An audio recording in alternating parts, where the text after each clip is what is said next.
DC মাসুদের কাছে আহ্বান জানাচ্ছে খোদ প্রধানমন্ত্রী। একটা অপহরণ বিষয়ক সমস্যার কথা উনি শুনলেন, সঙ্গে সঙ্গে উনি ডিসি মাসুদের কাছে ফোন করলেন এবং ডিসি মাসুদ সেই সমস্যাটার সমাধানও করে দিলেন। আপনার কাছে কি মনে হয় সেই ডিসি মাসুদকে আর কেউ কন্ট্রোল করতে পারবে? একই ঘটনা কিন্তু হারুনের ক্ষেত্রেও হয়েছিল। এগুলি আপনি বাংলাদেশের প্রধানমন্ত্রী, আপনি একটা ডিসি মাসুদকে ফোন করবেন? আপনি শেখ হাসিনার অ্যাপয়েন্টেড একজন প্রেসিডেন্ট। সাংবিধানিক ধারাবাহিকতা রক্ষার জন্য আপনাকে সত্যি সত্যি নামমাত্র প্রেসিডেন্ট রাখা হয়েছিল। এখন নামমাত্র প্রেসিডেন্ট আপনি কি করতে পারতেন? নামমাত্র প্রেসিডেন্ট পদ থেকে আপনি পদত্যাগ করতে পারতেন। ওইটা পদত্যাগ না করে আপনি ঝুলেছিলেন, মানে একটা ক্লিফ হ্যাঙ্গারের মধ্যে টাইট হয়ে আপনি একদম ঝুলেছিলেন। যে জুলাই আন্দোলনের ফসল অন্তর্বর্তী সরকার, যাদের হাত ধরে বিএনপি ক্ষমতা হলো, সেই অন্তর্বর্তী সময়ে নিয়োগপ্রাপ্তদের অপমান কি প্রাপ্য আপনাদের কাছ থেকে?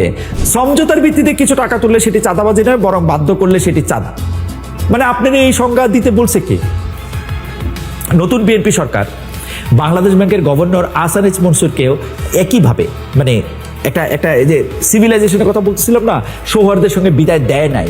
তার মেয়াদ থাকলেও তাকে সরিয়ে দিয়ে আপনাদের লোক বসাবেন, সেটা ঠিক আছে, কিন্তু একজন অফিসে আসার পর তাকে হেনস্থা করে বাড়ি ফেরা গাড়িতে চড়তে বাধ্য করা হলো, সেটা কি খুব ভালো দেখালো? এখানে কর্মকর্তা কর্মচারীদের প্রতিবাদ বলে কি পার পাওয়া যাবে? কারণ আপনারা যে তাকে সরাবেন, রাতারাতি নতুন একজনকে বসানোর মাধ্যমে তো পরিষ্কার। যে জুলাই আন্দোলনের ফসল অন্তর্বর্তী সরকার, যাদের হাত ধরে বিএনপি ক্ষমতা হলো, সেই অন্তর্বর্তী সময়ে নিয়োগপ্রাপ্তদের অপমান কি প্রাপ্য আপনাদের কাছ থেকে? জবাব দিবেন বিএনপি সরকার। মবকে পদ থেকে তুলে এনে আপনারা কি বড় বড় ভবনে সচল করছেন? এইটা একটা মোটামুটি ভালো যে স্বরাষ্ট্রমন্ত্রী মিছিল করতে দিচ্ছেন, যেখানে প্রতিবাদকারীরা স্লোগান দিচ্ছেন হারুন গেছে যেই পথে মাসুদ যাবে সেই পথে। এই স্লোগান, এই প্রতিবাদের কারণে পুলিশের নীতি পুলিশ হওয়ার প্রবণতা কবে বন্ধ হবে বা একসময় বন্ধ হবে, সেই আশা আমরা করছি। মোরাল পুলিশ হতে যাবেন না, ডাকসু নেতাদের প্রতিও রইল এই আহ্বান। কিন্তু যখন এই আহ্বান করতেছি, তখন আমি দেখতেছি যে ডিসি মাসুদের কাছে আহ্বান জানাচ্ছে খোদ প্রধানমন্ত্রী। একটা অপহরণ বিষয়ক সমস্যার কথা উনি শুনলেন, সঙ্গে সঙ্গে উনি ডিসি মাসুদের কাছে ফোন করলেন এবং ডিসি মাসুদ সেই সমস্যাটার সমাধানও করে দিলেন। আপনার কাছে কি মনে হয় সেই ডিসি মাসুদকে আর কেউ কন্ট্রোল করতে পারবে? একই ঘটনা কিন্তু হারুনের ক্ষেত্রেও হয়েছিল, ওই যে ডিবি হারুন, উনার ক্ষেত্রেও হয়েছিল। কিন্তু এগুলি আপনি বাংলাদেশের প্রধানমন্ত্রী, আপনি একটা ডিসি মাসুদকে ফোন করবেন? যাই হোক, এগুলি নিয়ে আর কথা বলতে চাই না, তবুও আরেকটা কথাও তো বলতে হয়।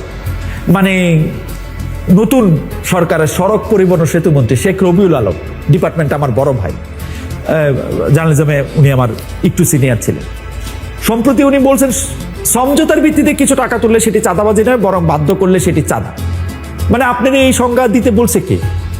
আপনি কোনটা চাঁদা কোনটা চাঁদা না এটা আমরা বুঝি না। কোনটা ডোনেশন, কোনটা আপনি আমাকে এক্সট্রট করে নিয়ে যাচ্ছেন সেটা আমরা বুঝি না। কিন্তু তার এই বক্তব্যের প্রেক্ষিতে সরকারের উপর থেকে কেউ কোনো একটা কথা বলছে, এটা তো আমরা জানি না।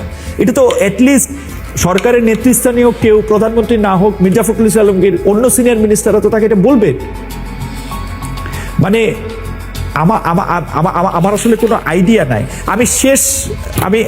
আমি শেষ প্রসঙ্গে আসি যে রাষ্ট্রপতি জনাব শাহাবুদ্দিন চুপ্পুর একটা সাক্ষাৎকার যে প্রকাশিত হয়েছে, সেই সাক্ষাৎকার প্রসঙ্গে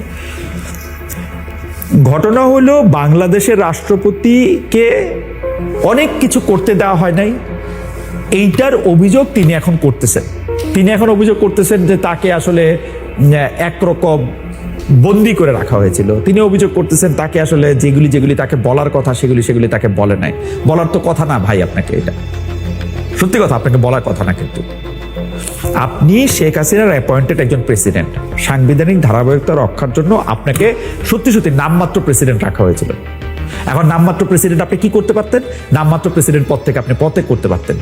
ওইটা পদত্যাগ না করে আপনি ঝুলেছিলেন, একটা ক্লিফ হ্যাঙ্গারের মধ্যে টাইট হয়ে আপনি একদম ঝুলেছিলেন।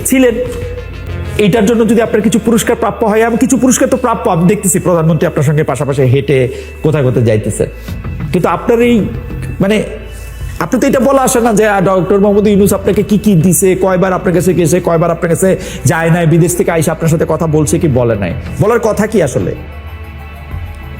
আপনি এগুলি যত বলবেন বা যত এগুলি বলছেন, তত আপনি নিজের দিকে একটু তাকায় থাকেন যে একটা সরকার শুধুমাত্র সাংবিধানিক ধারাবাহিকতা রাখার জন্য তারা এটাকে ভালো মনে করছেন, সেই জন্য আপনাকে বঙ্গভবনে থাকতে দিয়েছেন।